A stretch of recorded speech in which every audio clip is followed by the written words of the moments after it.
रंग बिरंगे पुतलों के गिर्द बच्चों का हुजूम, लोग सकाफती अशिया के स्टॉल्स और मेहंदी से उठती खुशबू। ये मनाजिर है इस्लामाबाद लोक विरसा में लगे मेले के, जिसका मकसद महरूम तबके से ताल्लुक रखने वाले तलबा और तालिबात के फन को जाहिर करने का मौका फराहम करना था।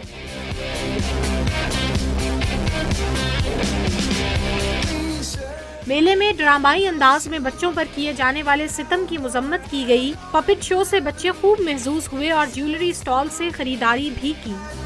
इस तरह के इवेंट्स बच्चों के लिए होने चाहिए, क्योंकि गरीब बच्चों को मौका नहीं मिलता इस तरह के बड़े प्लेटफॉर्म पे परफॉर्मेंस करने के लिए। बच्चों को ये सीखने को मिल रहा है कि ये अपनी कायदाना सलाहियत किस तरह से बेहतर कर सकते हैं।